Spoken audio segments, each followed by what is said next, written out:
Welcome to Building the Future, hosted by Kevin Horick. With millions of listeners a month, Building the Future has quickly become one of the fastest rising programs, with a focus on interviewing startups, entrepreneurs, investors, CEOs, and more. The radio and TV show airs in 15 markets across the globe, including Silicon Valley. For full showtimes, past episodes, or to sponsor the show, please visit buildingthefutureshow.com.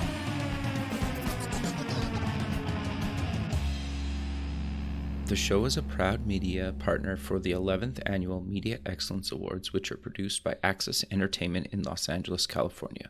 The Media Excellence Awards are recognized as the most influential awards show honoring innovation and leadership in all things mobile entertainment, lifestyle, and technology.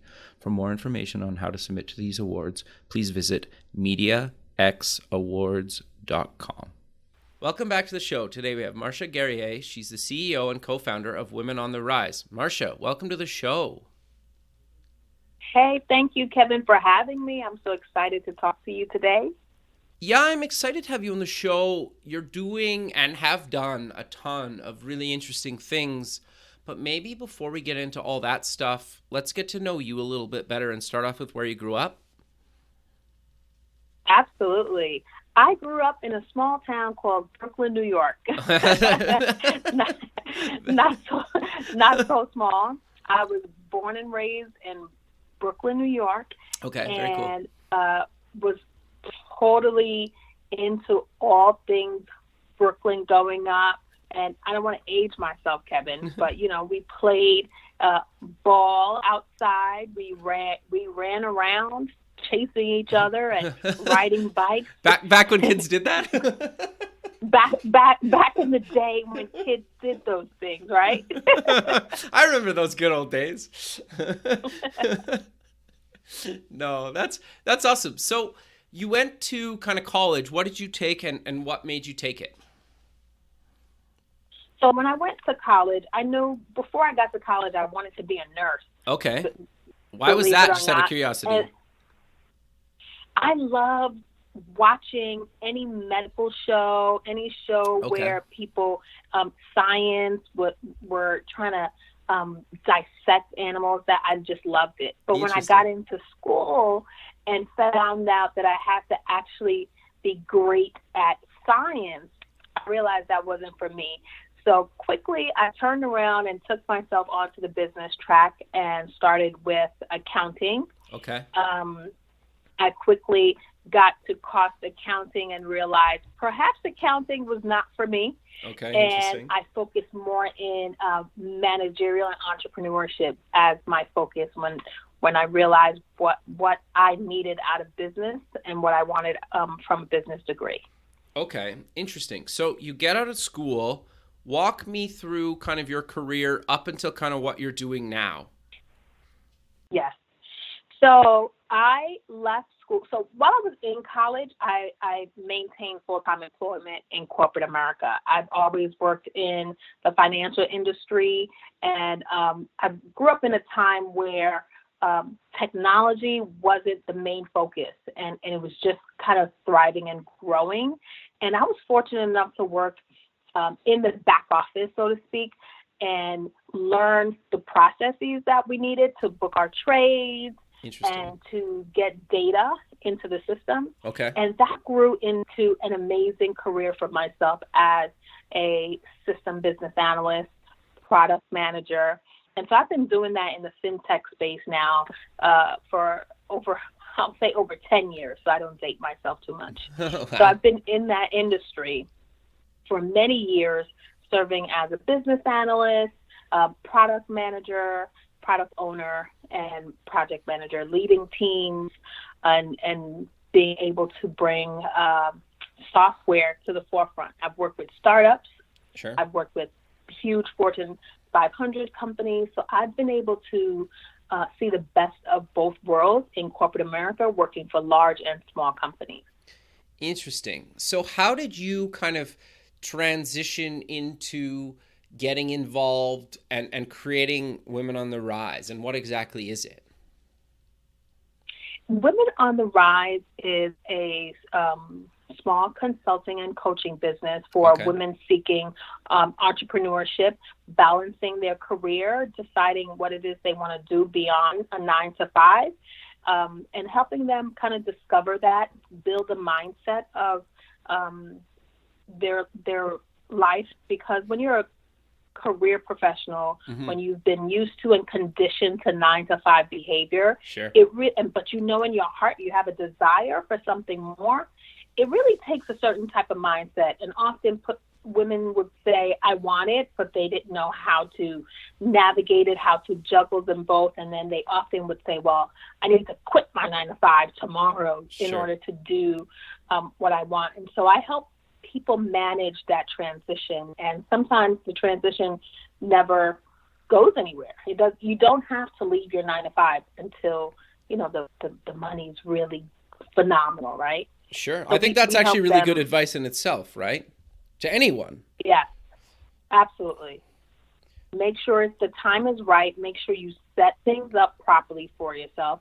And sometimes if you're like me, I'm not sure that I'm ready to leave 9 to 5. I still have my 9 to 5 because I love the space I work in. Sure. I get to learn new things about technology. I get to surround myself with a network of people that are making me better to support the women that I support in my own business. And I've been fortunate enough to work with and work for startups and have amazing CEOs and millionaire mentors that are excited to see that I'm able to do both effectively. Sure. Well, and I also think that, like, not all employers, but a lot of employers, if you kind of have an entrepreneurial mindset and you're doing things outside of kind of the workday, or maybe you work different hours or something certain times, but like a lot of the times the stuff you're doing outside of kind of your day job can actually benefit your day job, right? And I think employers are starting to see that a lot more. And it sounds like you agree with that.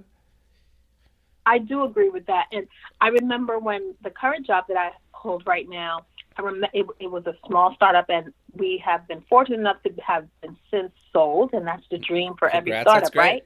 Make it, right? And you get sold, and now, we're part of a bigger corporation. But I remember in my interview, the CEO asked me, and I interviewed directly with the CEO, and he asked me, so how do you feel about entrepreneurship? And do you have any entrepreneurial aspirations?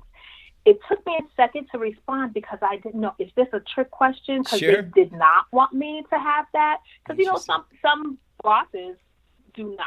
Yeah, some that's major fair. corporations, they do want you to solely focus on them. But something told me to just share with him what I've been doing. And I was open and honest, and I told him exactly what I'm doing. And the reason why I even interviewed with them is because they were so small in a startup. And that's where I feel that my expertise and my experience lends itself the best. Sure. And we were a match. Interesting.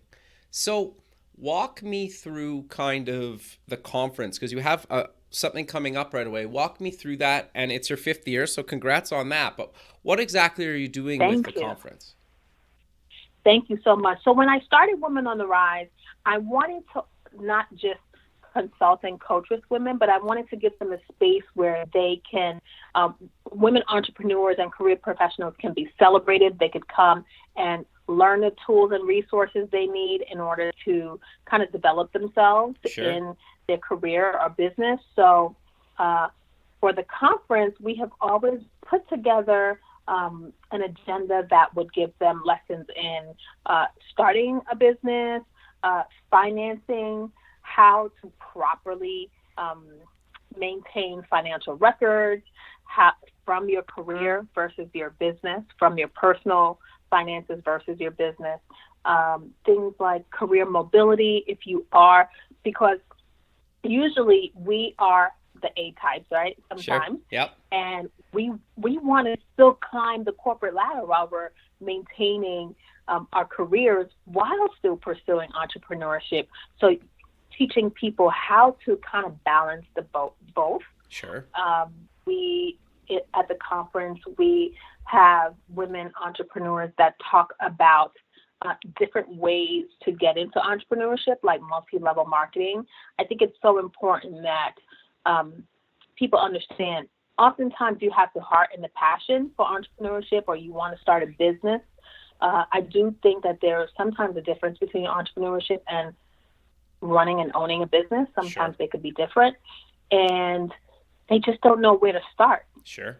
They know they want extra income. They know they want to make a difference in their lives. So multi-level marketing businesses can be a great entry point to have support, a supportive team to help you learn about small business, running a business. And so we bring that conversation to our conference as well. Part of the conference is, one thing we added last year was a pitch contest, which we found to be so amazing and helpful for our attendees. You get to come pitch your business.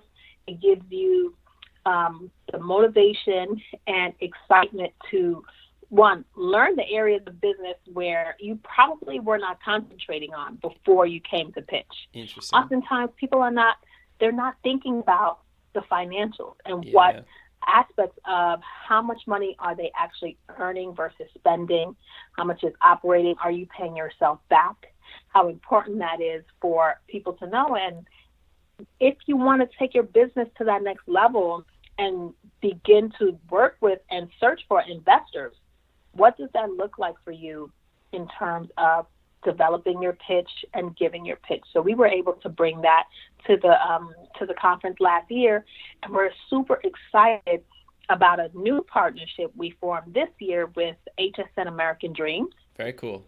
Which is so awesome, which That's is the huge, home shopping network. That is so major and so fantastic. We're so excited. The Home Shopping Network is bringing their pitch event to our conference. We are teaming up with star entrepreneur Lili Valletta, who is bringing her team from Dreamers Ventures and from HSN to allow people to pitch their products to possibly make it onto HSN's platform. That's huge, 90 million households. Did you say 90 million households? Wow. 90 million households. Wow. You can have your product presented on their platform. If you go to, people often like, well, I'm not HSN ready. There's no such thing. You have a business, you're running it, you have a physical product, you are ready. It's not just you have a product, okay, tomorrow you get on TV in front of their million. They have a whole academy. They take you through training. They want you to really, truly be HSN ready. Yeah, they're not going to put you up there if they know you're going to fail, right? They'll give you the tools or help you through what you need to make sure that you get some sort of success out of the thing, right? Absolutely. And it's about bottom line. They want the bottom line. They want you to succeed because they want you to sell. Sure, and their reputation's on the line too, right? Absolutely. Yeah, interesting. So walk me through a little bit of how did you kind of get that partnership? Did you reach out to them? Did you connect with somebody? Or how did you actually hook that up? Because that's a huge deal. It's major, and you will never guess. Last year, I attended another conference by one of my mentors, entrepreneur mentors. Very cool. Lucinda Cross, her Activate conference here in New York. Okay. She had the partnership with them. Okay. They came to her event last year and for their pitch event, and I pitched to them. I pitched to Lili and to Dara, who were the two. Dara is actually with HSN, and Lili is one of their star entrepreneurs that facilitates these tours for them. And I pitched to them. My product didn't get picked up, but that wasn't, although that is your biggest dream, I just was so excited to have that opportunity to get their feedback. They gave me amazing feedback that I have been easily able to implement immediately. Nice. And within months of implementing their feedback, but the product that I did have is fully done and ready for market. Very cool. It's an amazing opportunity. And I have since then attended many events that Dara from HSN and Lili have put together through her company, Dreamers Ventures. And from there, we just formed a relationship. That's It's great. building an authentic relationship, showing up, networking. And one day, Lili was like, "Why don't we bring the pitch event to your conference?" Very cool. And I hit the floor. That's great, I though. was Congrats like, on that. That's huge. Thank you so much. It wasn't something that I was aiming for. I wasn't, attending their events for that purpose. I just was excited to learn from them. The teachings and the things that the exposure that they give you was so phenomenal that I knew I needed to just continue to make that connection and build those relationships with them. And it paid off big. Sure. Well, I also think that's really good advice to people too, right? I think to your point, like just network and meet people, and you never know where the relationships that you make, where they'll go to, right? Some will go nowhere. Some will create these amazing opportunities for you that you kind of never dreamt of, and kind of everywhere in between, right? Absolutely. That is networking. For some people it's taboo because most entrepreneurs will tell you, I'm an introvert, so I don't know how I made it so successfully. But the truth is, you made it because you were networking. Yeah. We even a person with a silver spoon that, is handed over the money they need or seed money, you still need to then further go out to talk to people, to tell them about your product. So you are always networking when you are an entrepreneur. And the same goes for career professionals. We talk about that too at the conference. Most people climb the corporate ladder because of networking, Sure. because Yeah. they become social, because they are getting to know other people, especially those of influence that can help them.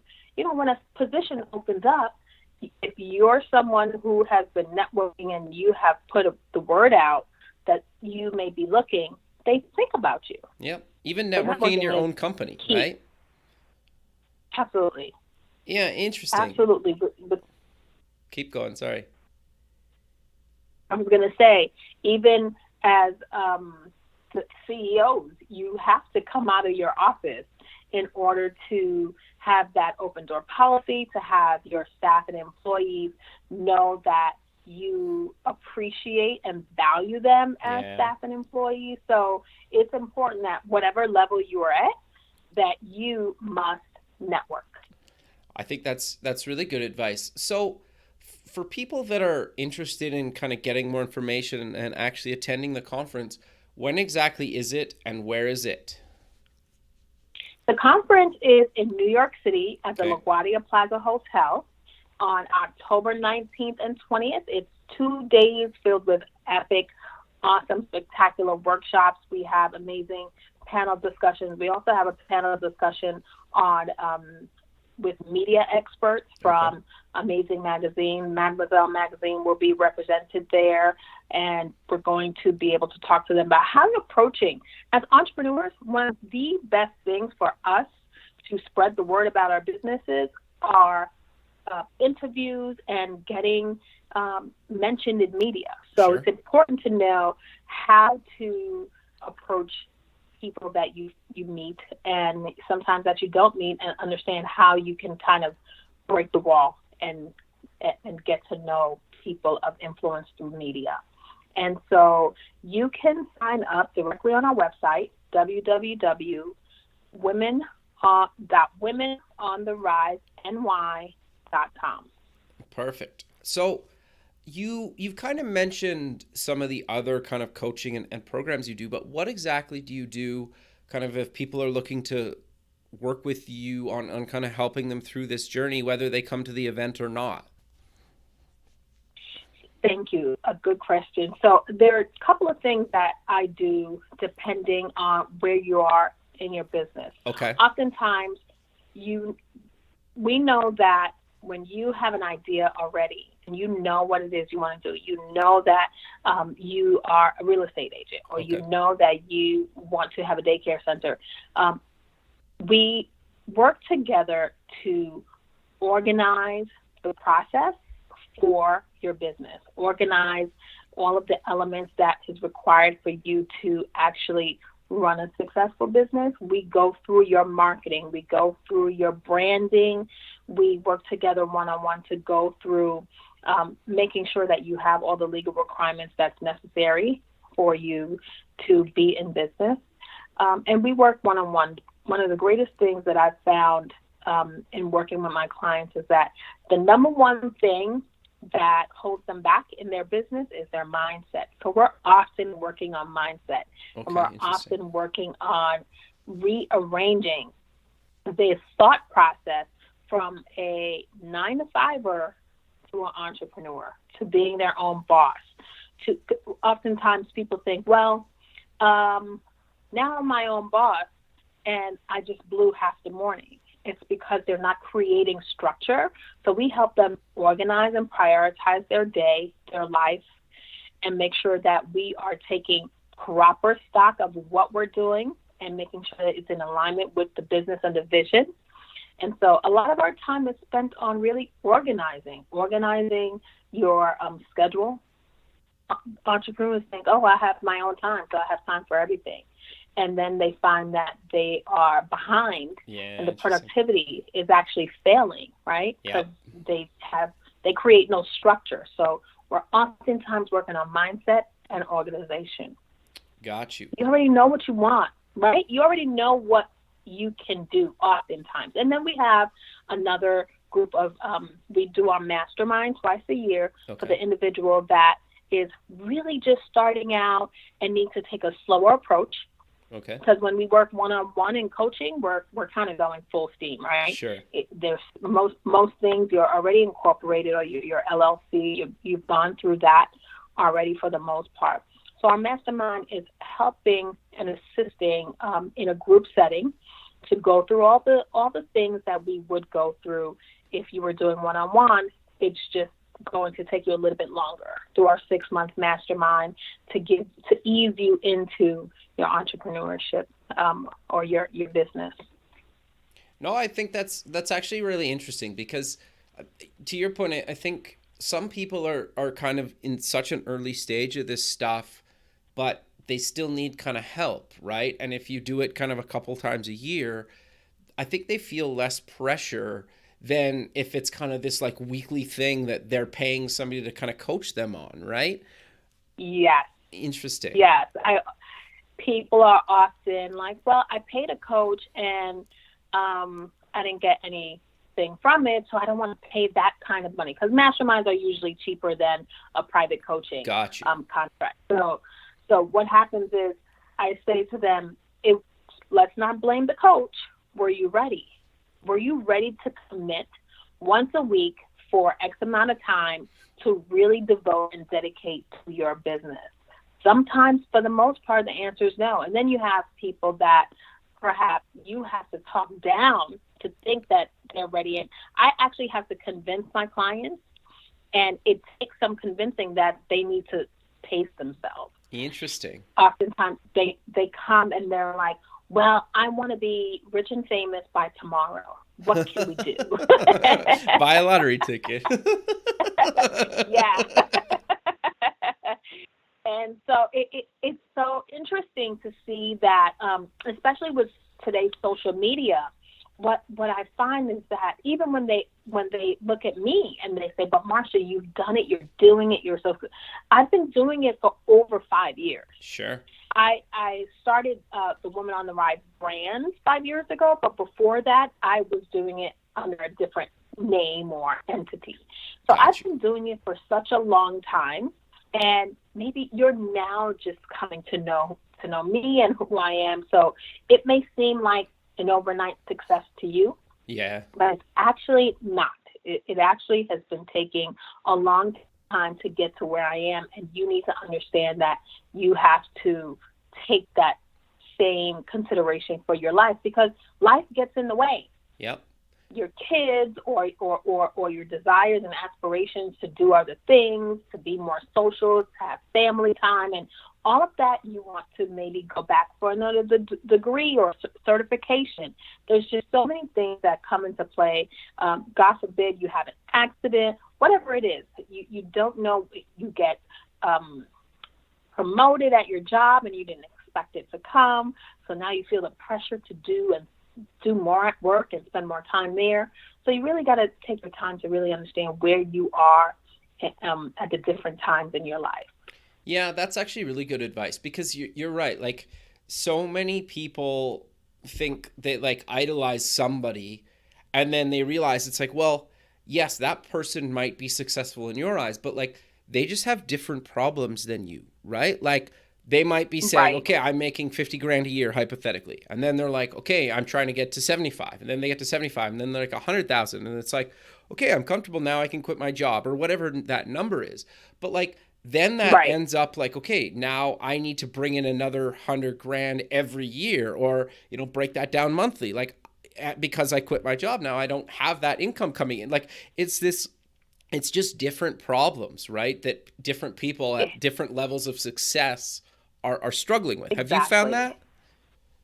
Exactly what I found. I call it a vicious cycle.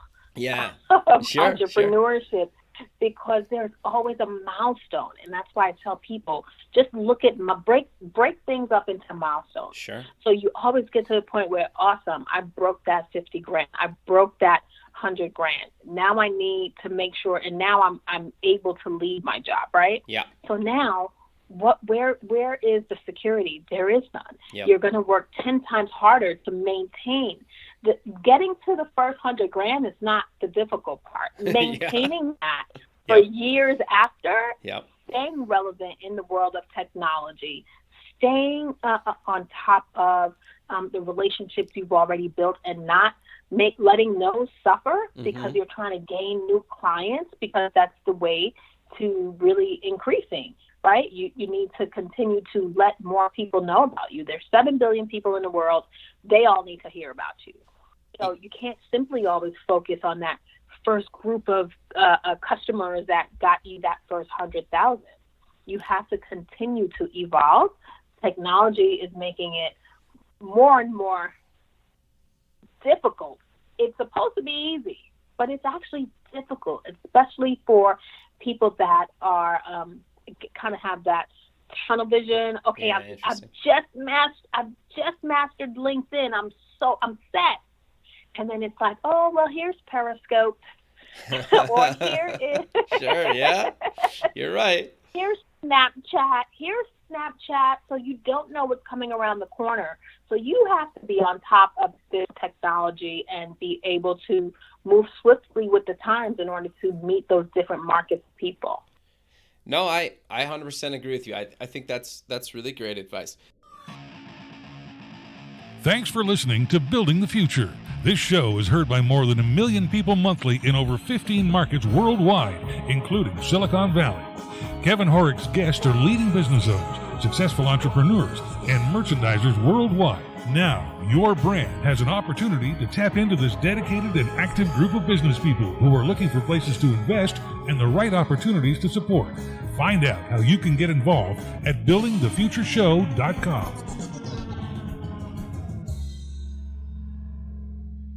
You've also written a book, and you're working on another one. What exactly did you write in the book, and what exactly are they? Our first book, well, I've written it. The first book is called Life Balance for Women on the Rise. Okay. And both books actually are anthologies where I've assembled other women in my network that I believe are doing it great in their field. So the Life Balance for Women on the Rise book is really advice-driven and resource and tool-driven to give women the resources they need to help them find what they may consider to be balanced. I really talk about in my chapter, there's no such thing as balance. Sure. We use that term to help people kind of get a sense of what it is in life they're trying to strive for. Okay. And so when you break it down, you realize, okay, there's no such thing as balance, so what am I doing? Can I have it all? And the answer is yes, but the answer goes beyond that. It's yes, but you need to prioritize the things that you want in your life in the right time and moment. Not everything can happen today, but perhaps by the end of the week, I can accomplish it all if I prioritize and balance out my life in a way that's meaningful to me, connecting with the values that you have. So if you're spending like 10% of your time on something that has no relation to the values that you hold important, whether it's your family, your business, your career, but you find that you are doing something that really doesn't help you move further in your life in any of those areas, then it's time to reevaluate and adjust the things that you're doing. So we talk about that and how to manage your spirituality, your relationships, how your finances. It's such a juggling act to really manage your finances when you are trying to build a business, and knowing just how much to give in every area of your life is key, because the startup capital comes from you first and foremost. And so you can't just take all your money out of one place and put it into the business. So we talk about that, and we talk about your health and your wellness, and putting all those things together in one book. The second book, soon to be released in October, is called Business Success Strategies for Women on the Rise again. And this is another anthology of a group of women that I believe are doing great things as they're no longer new entrepreneurs, but the book is really geared towards women that are new and aspiring in entrepreneurship and are looking for some tips and resources to help them in their early stages of starting a business. So this book is going to talk about, the authors will share their journey and give advice and tips on how they were able to overcome some of the obstacles. Interesting. And also give advice on how someone else can do the same. And it's really just motivational with some resources mixed in. So the books that I put together, I really like for them to be tools and resources. It shares a story in order for you to relate to someone else. You're not the only one going through what you're going through. So many of us are going through ups and downs, and sometimes it's just all wins. But at any given moment, you may have setbacks, and the book will really inspire you and motivate you and help you succeed in your business. I have another publication that I put together. It's a planner. So one of the biggest things, like I said earlier, I found that when working with my clients, we have to get organized. Mm-hmm. And so I created a planner to help myself and my clients get organized. And the planner is actually based on faith. So it's called Plan, Pray, Prosper. Okay. And I incorporate daily scheduling, weekly prayer focus, a monthly prayer focus, and weekly scripture all in one planner. And we created a kit because you can't always carry your big bulky planner with you everywhere, but sometimes you want to carry that prayer focus or scripture and even affirmations with you when you're on the go. So we created pocket cards as an extension of the planner for people to be able to take on the go with them. So I developed the planner kit, and that's actually the product that I pitched to HSN last year. And they gave me some fantastic advice and feedback on how to bring it better to market. Okay. And I did exactly that. I took the production of the kit offshore and got everything produced and manufactured in China. Interesting. And so I'm super excited about that. We were selling at a high margin last year before we did that, and now we're able to bring this product to market at a reasonably affordable price. Interesting. No, that's really good feedback then that you heard, right, from them? Oh, absolutely. The greatest part of this whole experience with them is the feedback that they were able to give me. And it would have been even 10 times more awesome had I got chosen. Sure. But I do know that my product specifically, I knew going in that there was a great chance that I wouldn't get picked for the platform. I've seen other planners on their platform, and that's the other thing I love about the HSN American Dreams. When you look at their platform, you go to their website and you look at the products that are out there, it is everything. Don't think that, well, I make baked goods. Mm-hmm. Guess what? I've seen food on their channel. Interesting. So they have everything. It's not just an innovation or an invention that you do that's gonna like revolutionize your hair system or brushing your hair or like it's everything that I've seen them bring to market.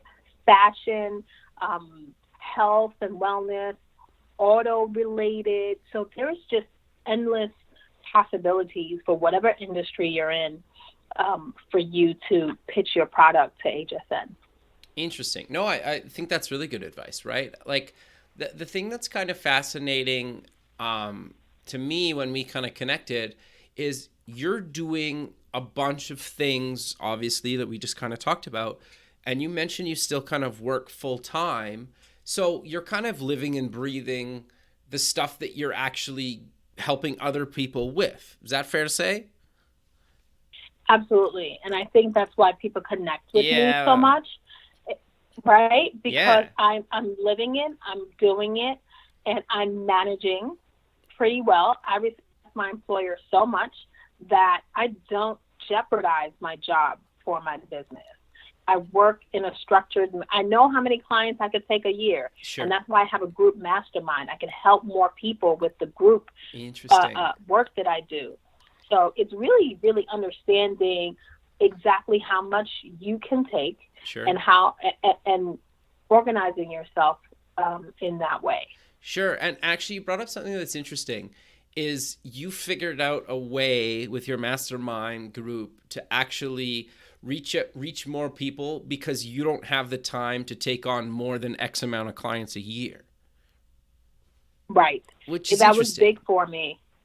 Yes, it was a big thing for me to realize. I think I started Women on the Rise with a mastermind, and then realized that each person wanted a more individual attention. Okay. But I knew in the beginning that I could reach more people, and that the mastermind is not just about what they're learning. Mm-hmm. It's also about developing that network and sisterhood of supported women that are usually on the same level of journey that you're at and that you're in. We pair people off so that they get accountability partners as well.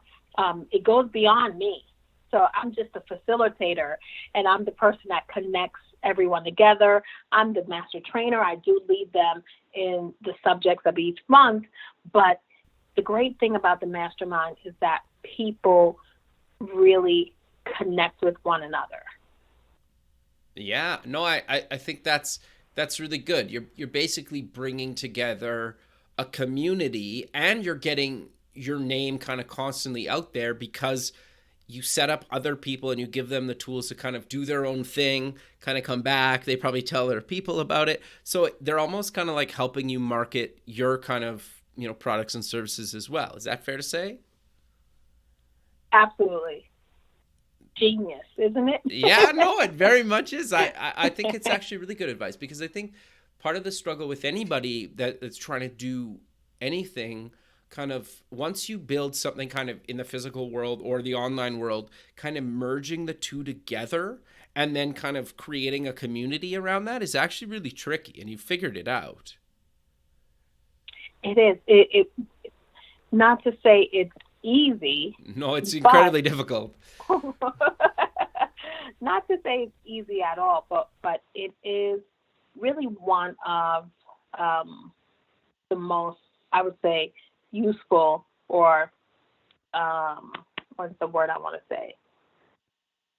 for the people out there that are looking to build a business, whether it's a consulting business, even whether it's you do have a product, building that community is one of the greatest things that you could do for yourself.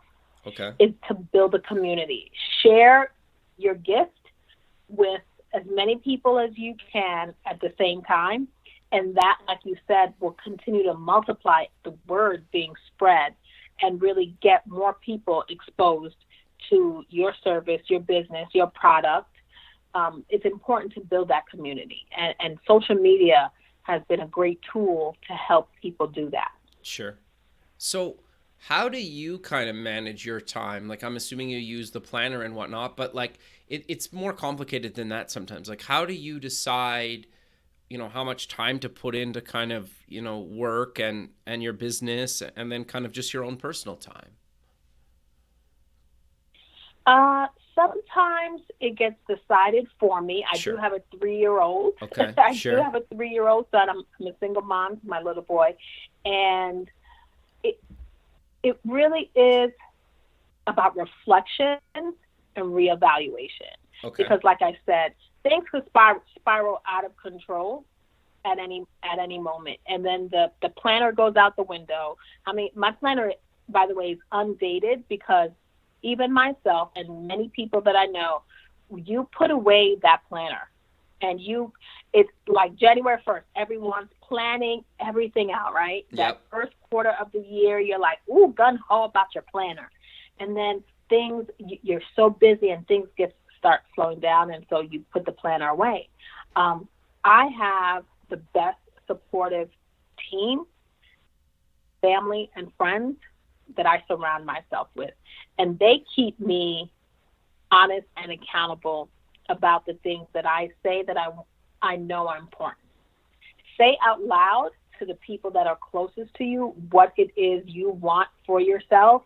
And even if they're not involved in it, even if they have no interest in the business that you run or the industry that you're in, they will hold you accountable. Yeah. It's been so fascinating for me to have my friends and family and even my 3-year-old son remind me that I have a book, remind me that he needs to go play. So that means I need to go work out.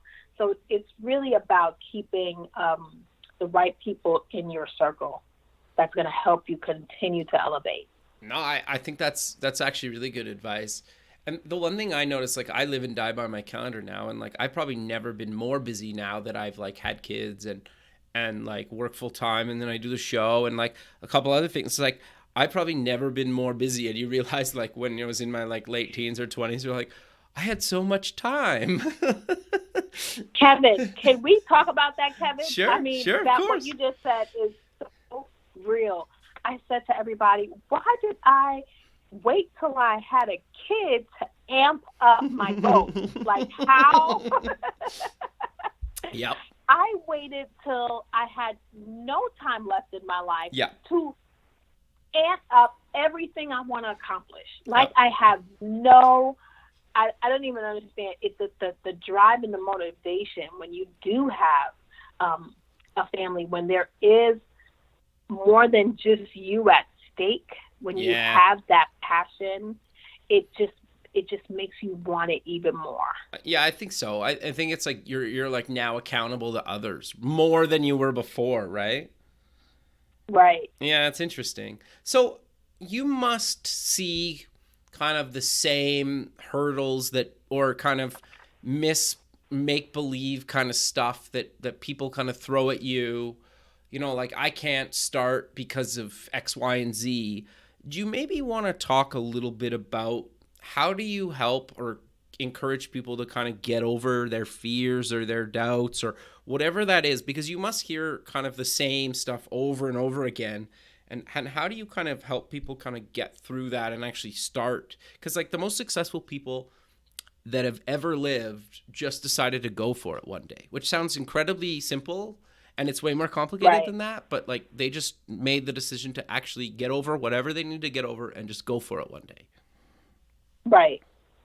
I always start with, I ease them into my pain.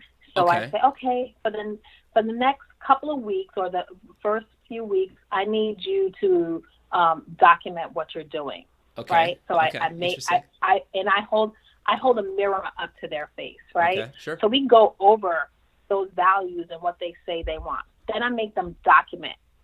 No, like real exercise or work. Tell me what you're doing then. Sure. Who are the people around you? And then I hold the mirror up to their face and I say, how is this in alignment with what you are asking? Sure. And then we talk about what here caused you to not do the things that you needed to do in order to move your business further or in order for you to start, right? Mm-hmm. And then we talk about those limiting beliefs that they have. Well, I didn't have the money. Did you need money? Yeah. So I often get to show them, I get to show them ways how you can have social presence without spending money. You can create landing pages as a website or you spend very little money, right? Sure. We'll get you a domain for under $20 or whatever it is, and then we'll create a landing page.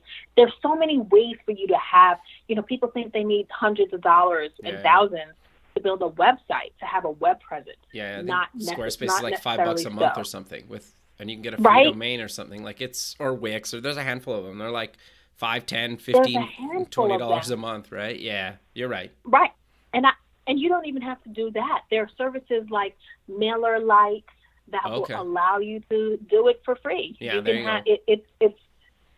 It used to be, it's primarily for a lead magnet page, but there are ways we've learned, coaches who are out here doing it, to use those free resources and tools to help you get that footing you need to start. It doesn't cost you anything to go down to your local library and talk to the research librarian to find out the information you need to help you move further along in your industry. Maybe it's an industry you're not too comfortable or sure about where to get access.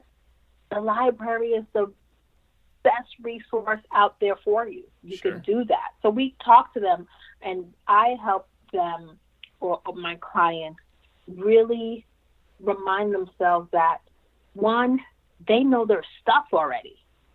You've chosen that profession because you know and I was about to curse, but I know this might be PG, but you know your stuff already.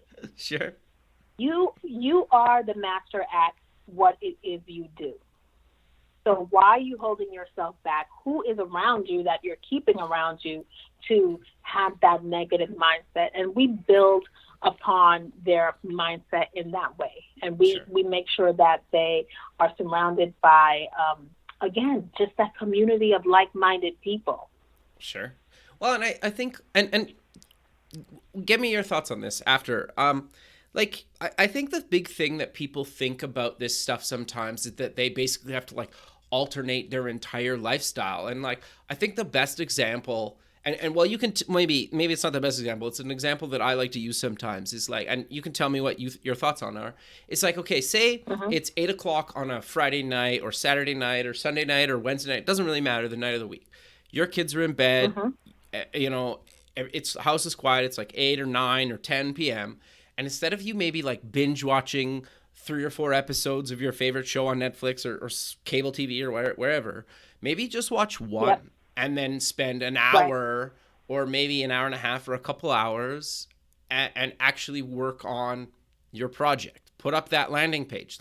A lot of times if they're free or they're a little bit paid, $5, $10 a month or free, it only takes you maybe an hour or two to get it up online. And if you can chisel out an hour a week, and then you say, okay, now I'm going to try to chisel out 2 hours a week or an hour and a half a week.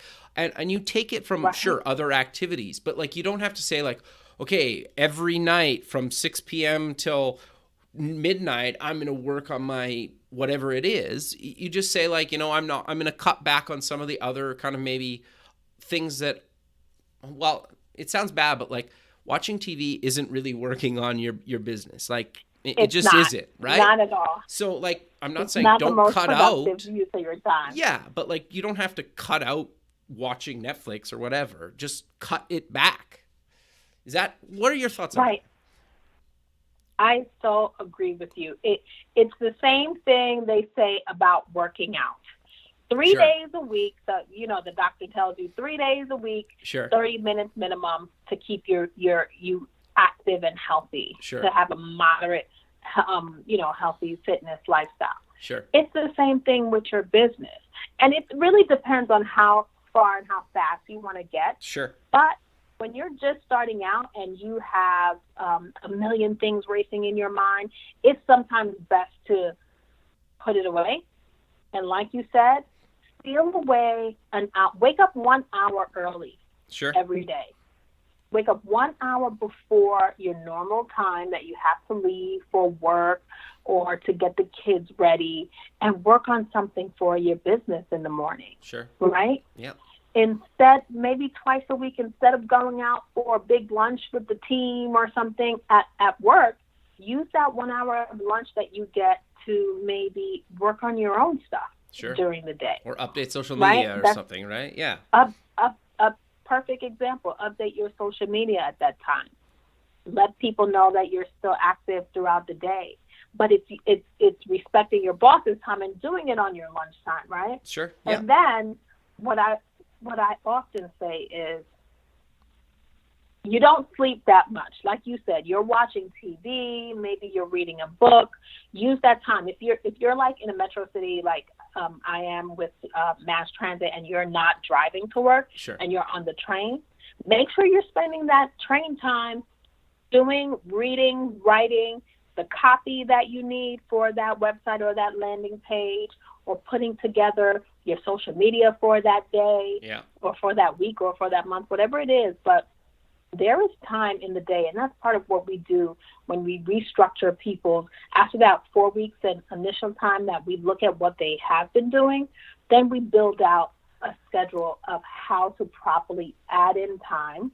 Make Sure. sure you're replying to emails properly, keeping your customers, knowing that you are keeping them first and remembering them, and having a proper structure. And then another thing, a lot of entrepreneurs think, I need to respond right away to everything. Yeah. You don't need to respond right away to everything.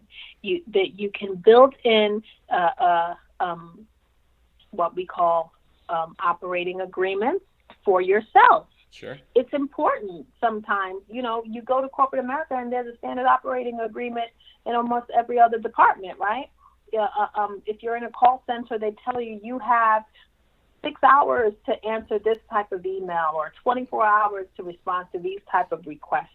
And you can build those same things. Take Sure. everything you learn in corporate America and what they've taught you there, and apply that to your own business. It's been proven. That's why corporate America is what it is. Use those strategies for your own self. Sure. And the other thing that I would add to that I found that's worked for me, and I've heard other people's do, is they either listen, like if they're driving in a car, they'll listen to like an audio book or podcasts Yes. that are in their field. And like, maybe they don't want to use data. Like a lot of the time you can download them right to your device. So you're not using data while you're driving, or maybe you don't care about the data, but like, there's a lot of really good kind of audiobooks. A lot of, even your public library carries audiobooks as well. So like, or you can subscribe to something. Did you know about that? Yeah. Isn't that great? The libraries have this awesome thing that they're allowing people to get audio books for free through your library. You just have to be a part of that library. Exactly, and live in that right? community, most likely. And then if you listen to a podcast that's covering the stuff that you want to learn about, like there's a lot of ways to do it very cheap or free, right? I think a lot of people kind of forget about that stuff as well. And I just kind of wanted to add to that because I think I found that useful for me. Yes, it really is useful. So, Marsha. And what are you listening to now? Oh. Are you I just finished not that long ago, to be honest. What was it called? The name escapes me. It's like MBA in a book or audio book. It's like a whole kind of, it gives you basically like an MBA it talks about all the stuff that you should kind of learn about like your business. And then he kind of gives really good examples. And then he gives you kind of like other reference material. For example, like when they cover accounting, he's like, here's kind of the basics, but if you want to learn more, go read like these 3 books, right? So I found that like that was kind of really interesting for me. But we're running out of time. So maybe let's close with mentioning where people can get more information about all the stuff you're doing, the conference, and any other links you want to mention. It's been such a good time chatting with you, Kevin. Anybody could reach me, find out more information about my mastermind and my coaching program, as well as the conference at www.womenontheriseny.com. Perfect, Marsha. I really appreciate you taking the time out of your day to be on the show, and I look forward to keeping in touch with you, and have a good rest of your day. Thank you. You too, Kevin. Thank you. Okay, bye. Thanks for listening. Please visit our website at buildingthefutureshow.com to join the free community, sign up for our newsletter, or to sponsor the show. The music is done by Electric Mantra. You can check him out at electricmantra.com and keep building the future.